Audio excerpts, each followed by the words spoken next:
গ্রাম অঞ্চলের জনপ্রিয় একটি খাবারের নাম হলো কাঁঠালের বিচির ভর্তা। এই ভর্তাটি হলে নিমিষে চেটে পুটে এক প্লেট ভাত শেষ করা যায়। আজকে বাড়িতে কাঁঠালের বিচির ভর্তা তৈরি করার জন্য প্রথমে কাঁঠালের বিচিগুলিকে টেলে নিলাম আর পরিষ্কার করে দুটি শুটকি এখানে ভাজার জন্য দিয়ে দিলাম।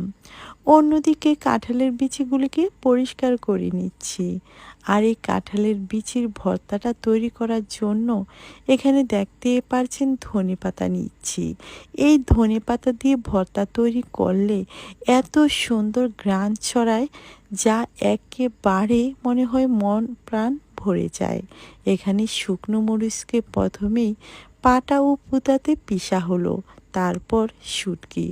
আমার শাশুড়ি বসেছে এই ভর্তাটা তৈরি করার জন্য। আমার শাশুড়ির হাতের ভর্তা সত্যি মনে হয় অমৃতের মতো স্বাদ। এত বেশি মজা হয়েছিল ভর্তাটা, আপনারা যারা খেতে পারেননি তারা তো কালার দেখেই বুঝতে পারছেন যে কতখানি মজা হয়েছে। হাতের মাখানোটা দেখেই না জিভে একেবারে পানি চলে এসেছে। দেখতে কালারটা এত সুন্দর ও লোভনীয় ছিল, দেখেই মনে হচ্ছিল যে এখনই খেয়ে ফেলি। যারা এভাবে বানিয়ে খাননি আর